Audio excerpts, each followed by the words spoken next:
Thanks for clicking on Wayne.com to watch Inside the Zone with Justin Kenny and the News Sentinel. I'm Glenn Marini. It's hard to believe, but there are only 4 sectional champions from Northeast Indiana this year as far as teams left at this point in the season.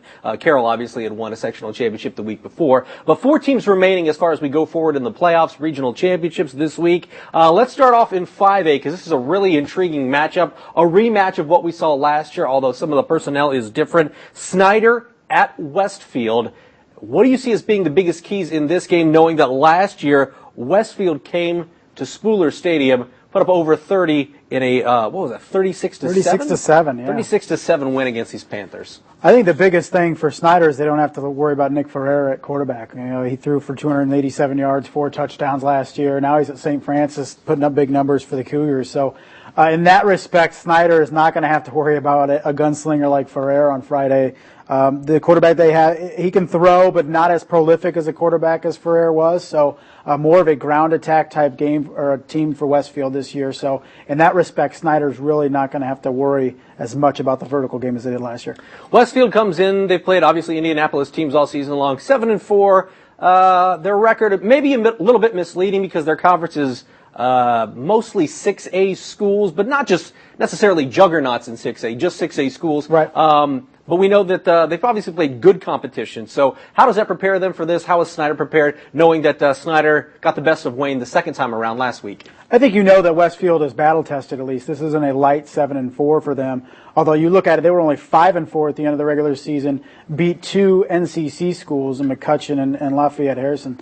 2 schools in a conference that's not traditionally powerful. McCutcheon was ranked, in fact, number 1 at one point in the state, but they are a product, in my opinion, of their schedule and the conference they play in. So Westfield, you know, an impressive team, but compared to last year, I really don't think they're as high-powered and prolific as who came in last year and really beat up on Snider at Spooler.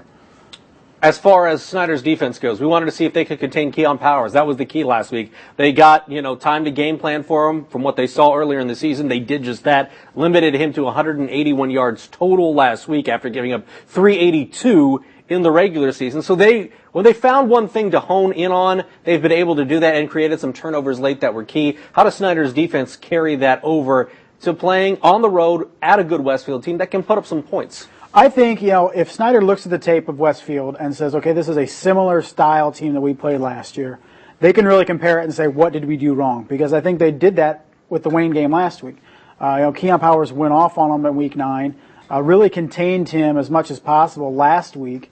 Linebackers coming in those gaps, especially the A gap and the B gap, just not allowing Keon Powers to really cut back and get through the first line of the defense. So Snider is so good. Why they are so successful is they do not let teams beat them twice doing the same thing.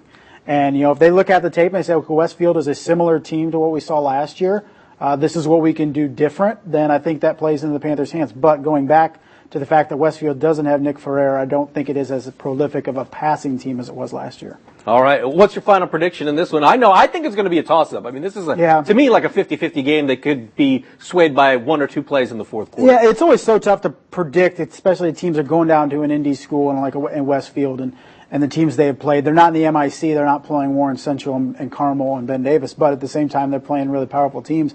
But I think Snider goes down there, and I think they win. I think they win by about 4 or 5 points. Close game, and I think this Snider team is ready to take the next step in the postseason. Very successful thus far, and they are certainly looking for some retribution against the Fighting Rocks this week in 5A.